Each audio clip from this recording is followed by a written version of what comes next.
अस्सलाम वालेकुम। बहुत सारे सहाफ़ी हमारे खच्चर किस्म के सहाफ़ी आजकल हमें लेक्चर दे रहे हैं कल से कि जी पाकिस्तान को अगर दुनिया में इज़्ज़त मिल रही है तो मुखालफत ना करें, सवाल ना उठाएं, सवाल नहीं करना वरना पाकिस्तान की बेइज़्ज़ती ख़राब हो जाएगी। आप अपने मुल्क से मोहब्बत करें, इसके ऊपर लेक्चर दे रहे हैं। इसके ऊपर क्यों लेक्चर दे रहे हैं जबकि इमरान खान के दौर में यही खच्चर सहाफ़ी हमें बताते थे कि मुल्क के हालात ठीक नहीं और इमरान खान जो है वो जहाज़ लेके चला गया मीडिएशन दूसरे मुल्कों के करवाने, पहले अपने मुल्क के हालात देखें। तो अब ये सवाल क्यों नहीं किया जा सकता। साथ साथ सोहेल अफरीदी के पास वक्त बहुत ज़्यादा कम रह गया है, इतना ही कम रह गया है जितना मेरे मुंह पे साया कम रह गया है। धूप बढ़ती जा रही है सोहेल अफरीदी के लिए भी और मेरे लिए भी। मैंने सोचा पिछली बार बहुत अच्छा फीडबैक आया था तो बाहर ही प्रोग्राम करते हैं आज, लेकिन धूप में अदील राजा का हुस्न कुमला ना जाए, अदील राजा की तरह काला ना हो जाए, ये बड़ी टेंशन है। साथ साथ एक ऐसी रियासत जो अपने लोगों से झूठ बोलती हो, अपने लोगों से डरती हो, वो दुनिया में क्या इज्जत कमाएगी, इन सारी चीज़ों पर बात करूँगा। मैं हूँ अदील राजा, आप देख रहे हैं मेरा यूट्यूब चैनल। सब्सक्राइब ज़रूर करना है जनाब, आपने फीडबैक ज़रूर देखना है। और अगर आपने कल रात को मैंने एक वीडियो पिन की थी कमेंट में, अगर वो नहीं देखी राजा स्क्वाड की तो वो ज़रूर जाके देखिए ताकि आपको समझ आ जाए कि मैं किस जगह पर खड़ा हूँ। आपको एक पूरा व्यू इस जगह का मिल जाएगा और भी काफ़ी सारी चीज़ें नज़र आएगी। तो वो लिंक जो है वो कमेंट में पिन होगा, वो ज़रूर देखिएगा। ओह मेरे बालों का साया पड़ता है, लगता है बाल ही बाल ज़्यादा होते जा रहे हैं। ये मुझे कोई ढूंढना पड़ेगा बंदा जो मेरे सिर पे बाल मज़ीद खोप दे और वो भी बहुत सस्ते रेटों में। खैर जनाब शुरू करते हैं। सबसे पहले तो जनाब बड़े बड़े सहाफ़ी आए हैं आजकल, वो हमें बता रहे हैं कि सवाल करना जुर्म है, आप गद्दारान वतन हो जाएंगे अगर आप सवाल करेंगे। तो क्या वजह है इसकी, क्यों सवाल नहीं करना, समझ नहीं आ रही। जैसे कि 22 अक्टूबर 2019 का वसीम अब्बासी साहब इनका इंटरव्यू, हमारे इमरान खान साहब तक अपने मुल्क के मसले छोड़कर कभी ईरान और कभी सऊदी अरब सालसी के नाम पर दौरे ही कर रही हैं। आजकल वो बता रहे हैं कि जनाब वाला हुजूर वाला हमने तबाहियाँ पट दी हैं, ऐसा मुकाम मिल गया इंटरनेशनल पाकिस्तान को, पाकिस्तान ने कभी सोचा भी नहीं था। सपने में सपना आया आधी रात और सैयां जी के साथ मैं फिरना शुरू हो गई। प्रॉब्लम इज़ कि जब आप अपने लोगों को इज़्ज़त नहीं देंगे तो लोग आपको इज़्ज़त क्यों करेंगे। और सवाल करना कभी भी जुर्म नहीं है। हो सकता है आपके ख्याल में आप बहुत अच्छा काम कर रहे हो, किसी और बंदे के ख्याल में आप चवल मार रहे हो। सवाल तो होना चाहिए, हर लम्हा हर वक्त सवाल लाजमी होना चाहिए, सवाल करना जुर्म नहीं है। साथ साथ अपने लोगों को ये रियासत थोड़ी इज़्ज़त दे के देखें, इस रियासत के महकमे और इदारे अपने लोगों को इज़्ज़त दे कर देखें। जो आप तड़प रहे हैं ना जिस वैलिडेशन के लिए, ठीक है, जिस वैलिडेशन के लिए आप तड़प रहे हैं वो शायद आपको उस तरीके से मिल जाएगी, ऐसे बदमाशी से नहीं मिलती। ऐसे आपको खौफ ज़रूर मिल सकता है, लेकिन खौफ का मसला ये कि खौफ टेम्परेरी होता है। फिर कोई चवल आदमी आते हैं वो खौफ उड़ा देते हैं आपका, फिर कोई अरशद शरीफ आ जाता है, फिर कोई इमरान खान आ जाता है तो खौफ उड़ा के रख देते हैं। और जैसा कि कल मैंने एक वीडियो की बड़ा अच्छा फीडबैक आया कि लोन डांसर जब तक है खौफ चल रहा है, जब दूसरा फॉलोवर और तीसरा फॉलोवर आएगा तो फिर पूरा पहाड़ नाचेगा। इसी नाच का इंतज़ार किया जा रहा है। तो हमारी रियासत ने ये वतीरा आप बनाया कि अगर आप जेन्युइन सवाल भी करेंगे तो आप गद्दार हैं, आपके ऊपर तरह तरह के बकवास किस्म के इल्ज़ामात लगाए जाएंगे, आपको गिरफ्तारी की धमकियाँ दी जाएगी, आपको लित्तर मारे जाएंगे, आपको नौकरी से निकाला जाएगा। ऐसे चल नहीं सकता है, ह्यूमन नेचर के ख़िलाफ़ है। इंसान सवाल करते हैं तभी दुनिया आगे बढ़ती है। अगर सवाल नहीं करेंगे तो आप ट्रम्प बन जाएंगे फिर, ठीक है, फिर आपका दिमाग काम छोड़ देगा। तो सवाल करना बड़ा ज़रूरी है। मालूम नहीं कि हम ये कब समझेंगे, फ़िलहाल तो समझ का कोई इम्कान नहीं है, सवाल करने पे तैयार भी कोई नहीं है। दूसरी तरफ हजूर वाला सोहेल अफरीदी साहब हैं। अब इससे जुड़ा एक और टॉपिक भी है कि रियासत झूठ बोलती है, अपने लोगों से डरती है, वो एंड में जाके बात करते हैं। सोहेल अफरीदी साहब 6 माह हो चुके हैं। सोहेल अफरीदी साहब की किस्मत अच्छी है, कभी एक मसला कभी दूसरा मसला। कारकर्दगी अगर मैं सोहेल अफरीदी का डिस्पैशनेटली जायज़ा लूँ तो सोहेल अफरीदी ने कुछ भी नहीं पटा है अभी तक। सोहेल अफरीदी साहब एक मुलाकात इमरान खान से चीफ़ मिनिस्टर होते हुए एक सूबे के करने में कामयाब नहीं हो सके। बड़ा बिग फेलियर इसको आप कह सकते हैं, बड़ा ताज़ा फेलियर कह सकते हैं इसको सोहेल अफरीदी साहब का। आजकल ईरान का मसला चल रहा है तो सवालात नहीं हो रहे, सोशल मीडिया का फोकस डिवाइडेड है सोहेल अफरीदी साहब की तरफ से। वरना ये बड़ी कोई फिटे मुँह किस्म की पथेटिक किस्म की कारकर्दगी है।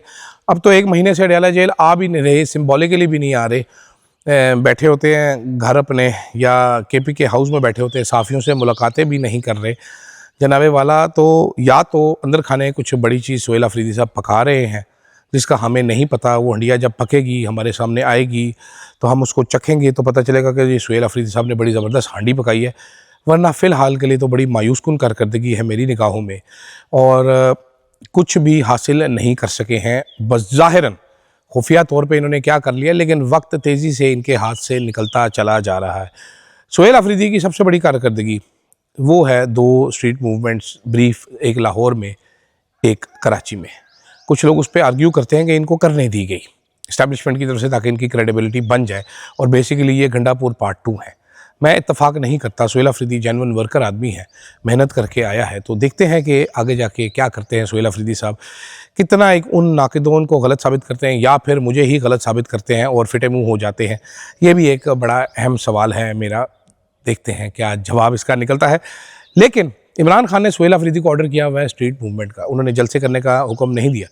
अगर जलसे भी करने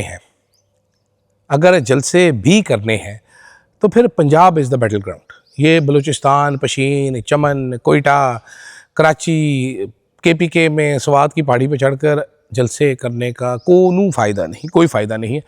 आपने आना है तो आप पंजाब आएँ, स्ट्रीट मूवमेंट भी यहाँ पर करें, अन्नी भी यहाँ पर मचाएं। गिरफ्तारियों से बात वही है कि जब तक विजिबल रिस्क नहीं लेंगे, आपका फॉलोअर आप पर यकीन नहीं करेगा किसी सूरत। सुहेल अफरीदी साहब बेशक ये आजमा कर देख लें, विजिबल रिस्क के अलावा लोग पीछे नहीं चलते। वो कहते हैं भाई तू तो चिल कर रहा है तो हम क्यों मरे तेरी वजह से। तो जब तक आप खुद मरने के लिए तैयार नहीं होंगे, कोई दूसरा पीछे नहीं आएगा। ठीक है, साथ साथ जनाबे वाला, खैर अब देखते हैं क्या होता है इसमें। पंजाब आते हैं कि नहीं आते, कब आते हैं कब नहीं आते, क्या प्लान है, मुझे प्लान का नहीं पता। खैर कुछ पता भी है, लेकिन लेट्स इग्नोर इट, जब करेंगे तो बात करेंगे। दूसरी तरफ आज हसन न्याजी, जो कि साहबजादे हैं नौरीन न्याजी के और हफीज़ुल्लाह न्याजी के, इमरान खान के सगे भांजे हैं, उनका जन्मदिन है, सालगिरह है। उनके वालिद साहब हफीज़ुल्लाह न्याजी साहब बड़े प्रो नून लीग हैं। ये नून लीग के उस पर करते हैं जनाब, उन प्रो नून लीग है। उन्होंने सालगिरह पर पैगाम जारी किया। उन्होंने कहा हसन खान इस्टेब्लिशमेंट का कैदी है, तकलीफ़ इतनी है कि इसको 10 साल कैद मुशक्क़त दिलवाने के लिए हमारी रियासत पाकिस्तान को झूठ बोलना पड़ा, बल्कि पूरे अदालती निज़ाम को घर की लौंडी बनाना पड़ा। ये लोग जिस दिन इक़्तिदार से जाएंगे, अवाम का एक दिन भी सामना नहीं कर सकेंगे। आप जब निकलोगे इज़्ज़त और एहतराम से निकलोगे, क्योंकि आपने माफ़ी नहीं मांगी। हसन न्याजी जज्बाती नौजवान, मेरी उससे सलाम दुआ भी है, मेरी लड़ाई भी होती रही है उससे, मेरी दोस्ती भी है उससे। चंद दिन पहले भी एक पैगाम मेरे पास उनका पहुंचा था, उन्होंने बाय नेम लिख के भेजा था मेरे पास। वो पैगाम उनकी अपनी हैंड राइटिंग में पहुंचा था, लेकिन मैं उनकी हैंड राइटिंग पढ़ नहीं सका ठीक से, तो मैंने बंदे को कहा था ट्रांसलेट करके दे। लेकिन हसन न्याजी जैसे दलेर लोग, ये पाकिस्तान का होते हैं सरमाया। ठीक है, वो खड़ा हुआ है। उस हसन न्याजी ने कोई गलत है, कोर कमांडर की पतलून कोई इतनी सेक्रेट नहीं होती कि 10 साल की सज़ा दी जाए। माजरत के साथ कोर कमांडर साहब को लगता होगा कि मेरी पतलून बड़ी सेक्रेट है, मेरा ख्याल है नहीं, ये तो कल करा को शुक्र है। पैंट का रेट अगर 10 साल अंडरवेयर उठाया होता तो 5 साल मजीद ऐड हो जाते, बनियान के होते 2.5 साल होते, शर्ट के होते फिर 10 साल हो जाते। तो इस तरह नहीं हुआ करता। 9 मई के केसेस जो हैं, 9 मई के जितने भी मुल्ज़मान हैं, हफीज़ुल्लाह न्याजी साहब जो बात कर रहे हैं, मैं आसान से समझाता हूँ आपको कि रियासत पाकिस्तान को कहानियाँ इन्वेंट करनी पड़ी इन लोगों को सज़ा देने के लिए, झूठ इन्वेंट करने पड़े। इनके गवाहान झूठे थे, इनके केसेस झूठे थे, इनको जिस पे गुस्सा था, जिस पे इनको जो नहीं माना, इनकी बात, इस्टेब्लिशमेंट की बात नहीं माना, फ़ौज की बात नहीं माना, सियासतदानों की बात नहीं माना, उनको सबको इन्होंने तुना है। ठीक है, और बिला वजह, मतलब 9 मई का पूरा केस जो है वो 2 पुलिसियों की गवाही पर है, जो मेज़ के नीचे कोड़े होके घुसे हुए थे, और इमरान खान जो साजिश तैयार कर रहा था वो उसका हिस्सा थे। ये है 9 मई का कुल केस। आप लोग ये मानने के लिए तैयार ही नहीं है, आप लोग ये मानते नहीं है कि लोग हमसे नफरत करना शुरू हो गए थे, क्योंकि हमने लोगों के घरों में इतने छापे मारे, ख़वातीन को इतना हरासा किया कि लोगों ने रिएक्शन दिया। 9 May is nothing more than अवामी रिएक्शन। मैं दिल से, पूरे दिल से ये मानता हूँ, कोई प्लानिंग की ज़रूरत नहीं, कोई कुछ नहीं था। लोगों ने सोचा होगा, भाई हो सकता है किसी ने कहा होगा यार इनके ये जो करते हैं, जिस तरह बहुत सारे साफियों को ताने दिए जाते हैं कि जनाब हुकूमत का करिए, आपके साथ तो इस्टेब्लिशमेंट करिए, उसका नाम लीजिए ना, तो इस तरह उन्होंने कहा होगा जब जो करवा रहा है फिर उसके जाके एहतजाज करो। इससे ज़्यादा मैं इसको मानने के लिए तैयार नहीं हूँ। तो इसलिए सज़ाएं देने के लिए फिर झूठ इन्वेंट करने पड़े, ईजाद करने पड़े, झूठ, बड़े बड़े झूठ ईजाद करने पड़े। ये वक्त का पहिया घूमेगा, जब भी मैं ज़िंदा होऊंगा नहीं होऊंगा, आप ज़िंदा होंगे नहीं होंगे, हमारे बच्चे होंगे, हमारी आने वाली नस्लें होंगी, वो देखेंगे कि 9 मई का जिक्र किसी अदालत में करोगे तो जज नागवारी से मुंह बनाएगा और कहेगा रहने दो यार। ये केस एक लाफिंग स्टॉक बनेगा सारी दुनिया का, आप देखते रहिएगा। कोई भी आए, ये एक लाफिंग, जिस तरह भुट्टो का केस है ना, आज जज के सामने लो तो जज को गुस्सा चढ़ जाता है कि यार नहीं, उसका नाम ना, उसका जिक्र ना कीजिए। ठीक है, ये जो इद्दत वाला केस है ना, जिस तरह जज कहते हैं नहीं ये प्रेसिडेंट नहीं बन सकता, अदालती नज़ीर नहीं बन सकता, इसी तरह 9 मई के केसेस के साथ भी एग्जैक्टली यही किया जाएगा।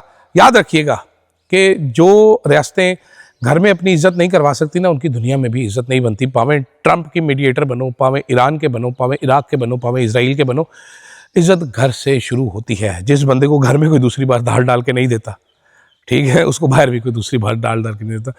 और अगर आप अपने घर के लोगों से डरेंगे और झूठे केसेस में उनको सजा दिलवाएंगे, तो बाहर की दुनिया में आपकी जितनी इज्जत होगी वो आप भी जानते हैं, मैं भी जानता हूँ, दोहराने की ज़रूरत नहीं है। मुझे दीजिएगा जनाब फ़िलहाल इजाज़त। फीडबैक अपना ज़रूर दीजिएगा। अल्लाह हाफ़िज़।